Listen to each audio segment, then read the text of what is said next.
Hey y'all, what's up? My name is Mizzle. You watch my channel Mizzle 14, and I'm here doing a review of Ambition Season 1, Episode 14.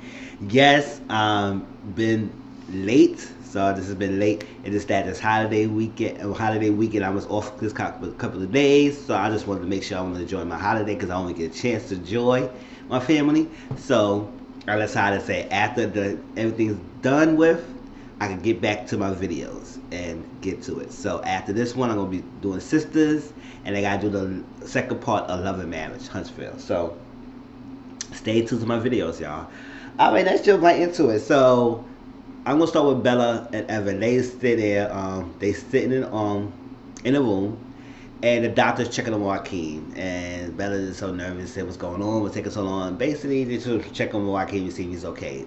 Most likely he is, and the doctor say he's just a little shaken up and everything, but it's nothing too serious, so he should be good.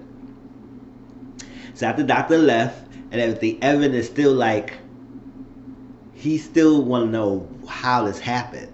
Like he was like, I think he tried to refer to like, wow, I don't believe the story about you just passed out or something happened. So he trying to say it, but she said, yeah, I just had this pill or something like that, and it just knocked me out and stuff, so I couldn't sleep. Cause he couldn't believe that she would just be that sleep and Joaquin be taken like that. So I said, oh yeah, Bella, you still lying, because if you would told her that you would get your pussy box, wow, then he would be like, what? So we'll see how that goes. So they left out, but he said it got security details, you got people watching the place and stuff like that. So anything happen, they can reach you, so like that. So it will be any issue. We're gonna make sure, but that my son is good. All right, so Bella and Naxio is talking again.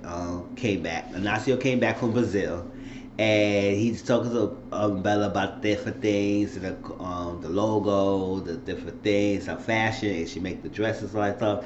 And Bella, her mind, she's in somewhere else. You know, after you got your son kidnapped, you don't want to think about anything, because she said now she thinking like, because she had sex with Ignacio that night that her son got thing. Now she realized that she should have never did that, and she never did that. Maybe her son would not get kidnapped. So it's like a lot of things on her mind. I don't understand. I understand her mindset at the time, because she said, "Damn, because I was having my pleasure, my son got kidnapped." So she's on one. So she said, "You know what? I should stick with my first instincts. We should never have mixed business with pleasure. We should have just been strictly business. And what's important to me is my son, my family. So I need to stick to those two. So we can't do this anymore. Me, you is not gonna do this anymore." And he said, "Oh no, I don't walk away from somebody I care about. So I fight for mine." I said, "Oh, you better fight in ICL." L. So she was like, it's too much. So he left out, and then he got on the phone, the same kind of phone call, suspicious phone call he had before he had sex with Bella. And that's on the same night that her son got kidnapped. Because he was like, what's going on? Like, you were not excited. You thought you thought you'd be grateful for me. You turned a complete 180 on me. One time you was all hot and bothered on me. Next, then all of a sudden, you just so cold and distant. So what's going on? You gonna tell me? She said, it is something recent happened in my life that make me realize my priorities. I said, you better realize your priorities, girl. So he got out and took the suspicious phone call. So I said, what is this phone call about? So, sorry. What I gathered from the phone call is that they are banking on this partnership with Bella True. Whatever reason, they're banking on that partnership. But mind you, Bella True is supported financially, like that, backed off in the contract financially by Evans' company, something like that. So they banking on this money. So I guess I don't know, they got financial troubles or something, but this partnership will make it good for them. So they are working hard to get Bella into the fold. And that's when Nacio's there to do that. And he said, oh, she's hesitant, but I'm smoothing her down a little bit. So we're going to work on it. It's going to happen. I said, all right. So Bella, that's Bella's friend, she came to check on her and said, how's Joaquin? Joaquin is good or something like that. And it was like, Bella says she's so glad that they got that guy, but they find out there's another partner that with him. So you better hope. And she said, you know what, I got upset because I should have put the bullet in that guy's head. And you better hope that partner, they better hope that whoever as partner is, better hope they get there before me because I would kill that bastard. I said, ooh, you talk to that girl right there. You better kill her right now. She did it. You better kill her right now. She's the one who did it. But so Bella, she's like so freaked out. Right, so Bella is like that. So Bella, she ran to the car, and all stuff like that. And this is how the episode ended. So I'm doing based on the storyline. Episode ended. Bella went to the car and she said, "Oh my God, they on to me and all stuff. They know there's somebody working on me and can't do that. And they gonna come track me down. They gonna kill me and stuff like that. I couldn't. They gonna do to me like they did to Eddie and stuff like that." And as she said, and then we see Mama Carlisle. I said, "What, Mama Carlisle? What? You orchestrated this thing?" She said, "Oh, well, it's not my fault. You can't follow instructions." I said, "Ooh." "Ooh." Oh, Mama Carlisle, look at you. She like, that Mama Carlisle's a gangster. Remember, she the one who sent that goon to scare off Rondell to get that to sell. But that didn't happen. So, Mama Carlisle's all working aside because she don't really care for Evan like that. But she just doing it to play the role so she could get her main goal to get Stephanie, her daughter, into that Oval Office and do well and do ourselves. So she working hard to break down evidence in every way possible, and she knows about that son of Evans. So she orchestrated this kidnapping of Joaquin, This Evan and Bella's son. So I said, "Oh, Mama Carlisle, you was a gangster. You can't mess with you." All right, so that was that. That was Bella's story. Alright, so let's go with the Rondell and Darcia, the thing. You remember the Darcia, the cousin, who was over there coming here and being all nice and Rondell, but making Rondell feel all good, dropping Rondell guards being dropped for this Darcia, not even knowing that Darcia is freaking snake in the grass. Like, really sneaky. That's the one you really watch out for, who be all nice in your face, but you want to turn your back and stab you in the back. That's the one, the type of person. And besides that, it's your own family member. It's her cousin. So it's like first cousins too. Cause they brothers, they fathers brothers. So remember, she was like, it's like taking care for the baby, all that craziness. So she's working hard. So they did the funeral or something like that. Before that happened, they were still chummy, buddy type thing. Darcy is playing her role. She playing her act so she can get Rondell to be all trusting and drop her guard down, and then she's gonna bam, she got him, and she'll go for the kill. So Evan came in and talked to Rondell. And he saw Darcia, and he could tell he don't care for Darcia. So he said, "Oh." And Rondell said, "Why you never like her?" So like that. He said, "Because I know who she is. She is shady, and she's sneaky." And I said, she is a shady, sneaky chick. And Rondell will learn. She will learn, and she find out this episode how much that Evan was right about her. So they talking. So Evan left all that stuff. So. Evan told Rondell, "You didn't send her back to Chicago. After the father funeral, tell her back. Don't have her stay." Because Rondell said, "Oh, I hope she stayed there indefinitely. She's going to stay indefinitely. She can need this, all that stuff like that. You never cared for her." It's like, listen. So after that happened, they had the service funeral. They said the service was great. It was packed. Everybody came for respects of senior, everything. So Darcy was like, I would hope to wait for, I wanted to wait for the funeral, but it's no better way to say this. But apparently your father borrowed money from my father to open up the shop, and apparently he never paid it back. And now he dead, the debt needs to be paid. And she had to, I did a promissory note or note, so like that promissory note of basically the loan and agreeing to pay the back the loan, all that stuff, and it looked like with signatures and stuff. And she showed it. So one day I said, she said, "Oh yeah, I'll come what's owed to me, and I'm due to what I just owed to me. So I'm gonna do what I gotta do to get what I need." And as Rondell right there realized that, this what Evan was talking about. Yes, your cousin is a piece of shit. She said, "You go way to me and you doing all this good stuff to me for you to come around and try to take from me All that stuff. Even with all this is over to you, why you come to me like this? I was like, oh. So she said, I need to get old when I need to be old. All right. Walked away. So apparently it's a will, and Rondell and Evan supposed to be there for the reading of the will.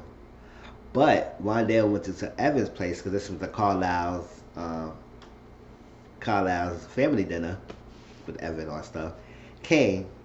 I guess Rondell was supposed to join them, but I guess no, they were supposed to join them, but she was still making a joint. Like came to the house, and Rondell went to talk to Evan, and basically she told him that you forgot to read the clause because she said I'm not talking about the time and place because she said you see the like skimming of the will and stuff like that was going on. He said, yeah, I skimming it. I know it's gonna be at this time and this place. I gonna be there. He said, I'm not talking about the time and place. I'm talking about the clause. Darcy gonna be there with the cousin. Now, before that happened, Rondell basically told Evan about it, right? And so Evan said, oh, okay. So much older. She said, well, 50,000 others, roughly about this and that. It could be 600 something thousand or stuff. But since he's family, I could sell it for 550 something thousand dollars, something like that. He wrote the check out and gave her the check, and she looked at the check. She said, $5,000. $5,000. That's not enough. And she said, y'all ain't better play with me. That's not, don't do that. And Rondell took that check and just said, what you do, you get upstairs, you pack your bags, and you get the hell out of here. And she said, oh, you gonna try to kick me out? It gonna take enough, you gonna take more than kicking me out. I'm gonna get what's mine. So Darcia brought a lawyer to sit there at the wills reading. And so the Darcia lawyer said, we're not gonna tolerate any disrespect, any threats, just like that. So Rondell said, I said what I said. And that was that. Long story short, the will came and said, yes, the will explained that he did borrow money for his brother and he had intention to pay it back and stuff like that. So the part is that the ownership of his shares is going to his two children, and I guess the other part of the ownership is going to Darcia. So, and then Darcia is going to be owning 2/3 of that thing. So only Evan's thing will be, I was like, ooh, 2/3? Really? Yeah. I said, ooh, so she's going to be part ownership, your partnership. And now you can get rid of Darcia if you wanted to. I said, damn, see, you can't pay that money back. How long you had that restaurant and you didn't pay it back? Now the freaking children is like is dealing with your demons and doing with your stuff that you didn't tell them about. And I was like, oh, wow.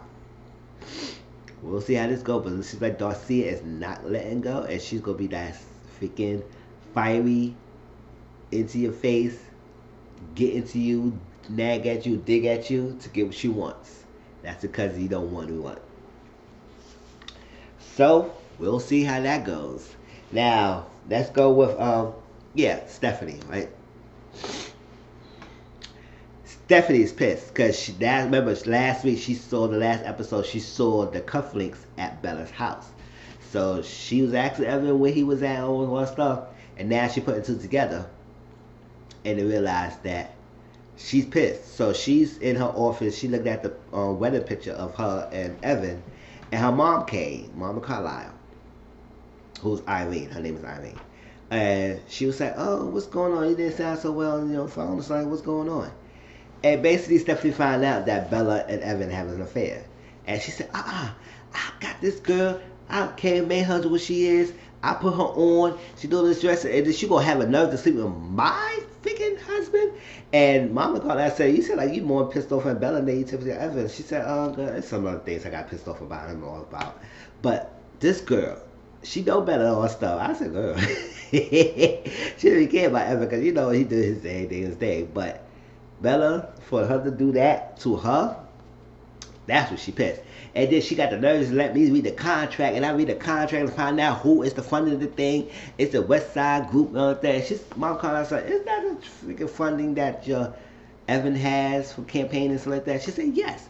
And I realized he take $1 million something off of freaking Griffith's account, and then all of a sudden have that money and then put it right back to the account. She said, so what he was doing the money? She said, I could believe he was giving that money and paid for that whore over there. And I said, bet you that son of his, it could be his. So she was like, you know what? I'm filing for divorce. So mama said, oh, hold up. Mama called out and said, hold up, girl. Don't do that. You don't want to mess up the bag. She said basically, listen, you got to play the part. If you put in your emotions, you fall right into their trap. It seems like that's like this theme to this episode, falling into the trap. Don't put in your emotions, play it smart. And that's what your mama called out to. She said, listen, you need to play smart. Don't show, I think she said, don't let your left hand, don't play your right hand. So it was something about that. She said like that. I forgot the word is like that. So never let nobody notice your left hand when your right hand is at play. So basically, do what you did, but never let them see the other one coming. So that's what she basically was saying. So you gotta play it cool, knowing that you have this other thing in the bag.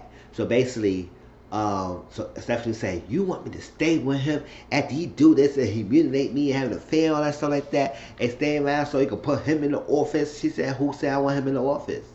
It's always been about you, baby. It's all about you, my sweetheart, daughter. I know you haven't one to take, and then you're freaking father and everything is not like that. They clueless enough that they think they go get anywhere. I know who put one in those streets, one of the things. I said, go ahead, Mama Carlisle. And she said, listen, play your cards right. Don't come with no emotion in.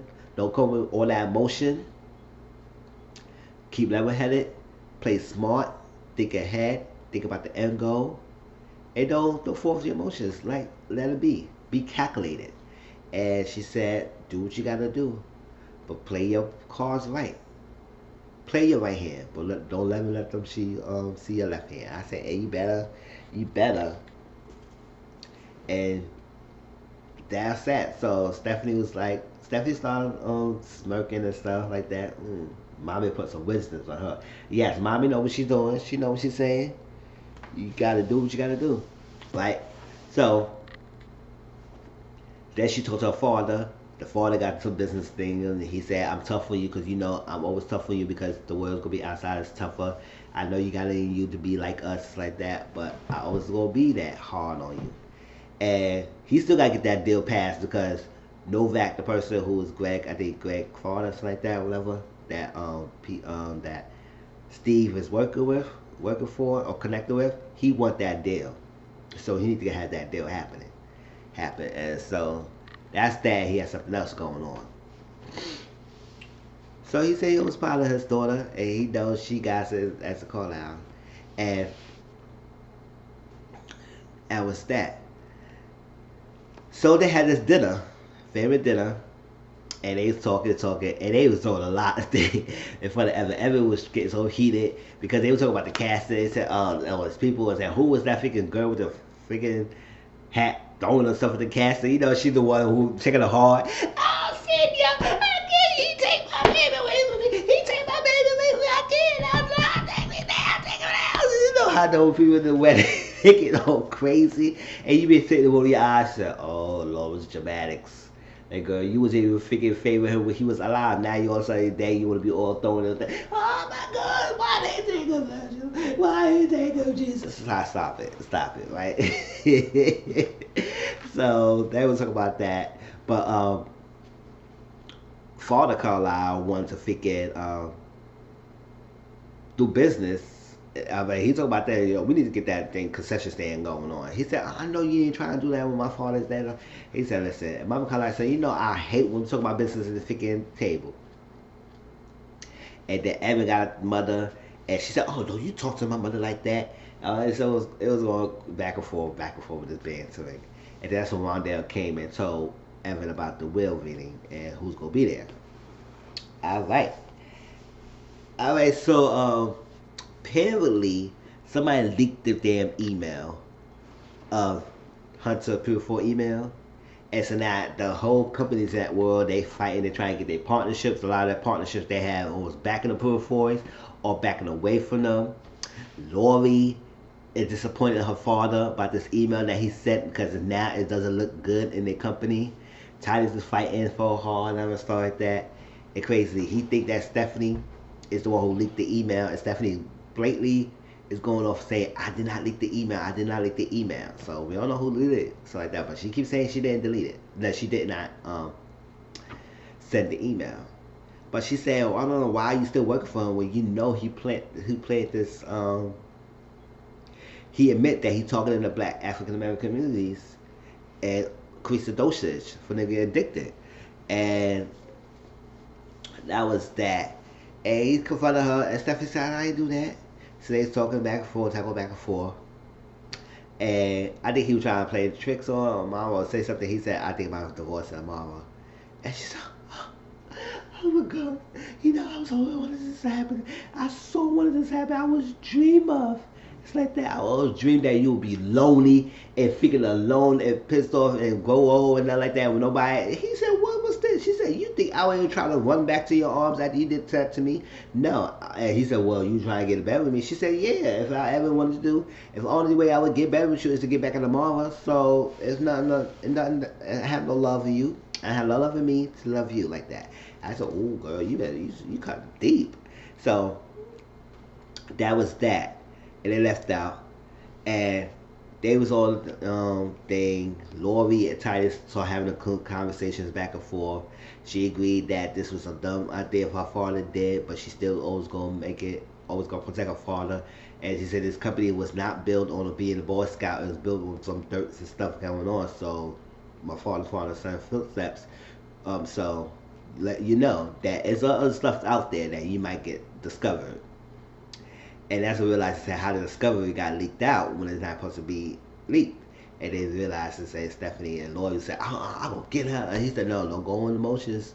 They'll play right in her trap. So I said, okay, hear this trap word again. Fine. So that was that. And then that was that. So Amara and Titus at home. They realized, yes, there are cameras at the house, and Mama figured out that it was there. There's cameras at the house, there's all other places like that. And so Mama thinks Stephanie the one who played it there. And so Titus said, no, Stephanie is not a voyeur. She won't do that. So it's Damien. But Mama don't want to think about it's Damien because she said, if it's true, then I let this guy in alive, and he's crazy as back shit. Crazy hell. And that's what he is. And so they played out the FBI final things. David got a win of it because he watching and he realized the FBI is there, so he trying to delete his files. He was deleting his files and successfully deleted his files, so lost the signal or stuff. So the next day he came to the office because Amara said that David's coming back or stuff, and she said I can handle it. He said you gotta play it smart. You can't go into you go play his trap. I said all right. So what's the partner? Said she put her plans in motion.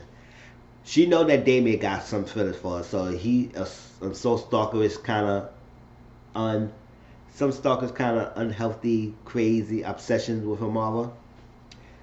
So he came to the office. He said, "I'm gonna apologize. You don't have to worry about me anymore because I'm working in a different field. They took me off this case, so I'm here. So you don't have to worry about me. I want to be in the middle of all that stuff." So she said, "Come in. I'm gonna apologize to you because I always blame you for my breakdown of my marriage, but I put a part into this and like that, so I'm doing part too." He said, "No, don't think about that. We had an affair." He said it was more than an affair and stuff.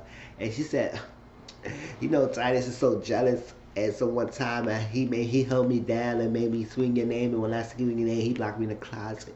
And ever since then, he's just all the stuff. And so I'm so scared. I said, you play that Battle Woman syndrome so well.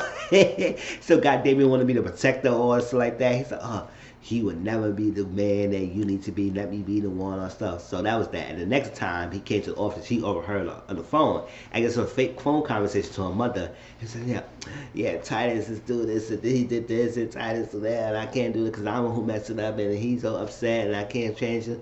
And he heard everything. So, the playing the motion, see in the house. Going to go to the shower and everything. I guess she get a text. It's like that, or updates. So she saw she went in the shower and stuff. Titus was somewhere at the house because Marva texted Titus at the time, and Lori said, "It's a Marva." He said, you know what? Cherish that girl because I had to love someone once, and I let her, and that mom bullshit won that person away. So I said, "Oh, you talk about Carly, yeah." So that was that, and so Amar went to the shower, like freaking old fashioned, the same repetitive thing me and do. He stalked around in their house, got inside the house for whatever reason. I said, "What the hell? He's sneaking in these people's houses." Went upstairs when he took the shower, took off all his clothes, and right when he opened the thing, she said, "It's over, Titus." Charlie's Angels. Bam. Everything. The FBI got him, and he's like, "Oh my God, you know, she want me on and stuff." And he blew the kiss at mom and Titus about to charge her. She said, "Titus, son, we good. He's good, good. He's going away from jail for life. We're left for a long time." And so that was that. So hopefully David's out there life for a while. And yeah, so after that, so Stephanie was like, okay, cool. So her plan is that she went to Bella's place and showed Bella her contract and said, yeah, I took some liberties or something like that. Just write these questions down and send it to me and we go forward. So she said, oh, Bella said, oh, you thirsty? Because Bella still feel awkward around Stephanie. And she said, yeah, I'm good. Yeah, I'm thirsty. Give me something. So while she sent her to the kitchen, she took Joaquin's hat and put it on her thing because she wanted to find she wanted to find out if that son is really Evans. And so when she came back, she said, oh, "You want some cookies and something like that?" She said, "No, I'm good. You know, I got an appetite and I'm good." So like that, I walked out, and she said, and they said, I said, "Ooh, Stephanie." But that was that, y'all. That was ambitious. Please like, comment, subscribe to my channel. Tell me how y'all feel about this episode. It's really good, y'all. I can't wait forward to see the rest of the episode, rest of the season going and everything. Tell me how y'all think about this, and I'll talk to y'all later. All right, peace.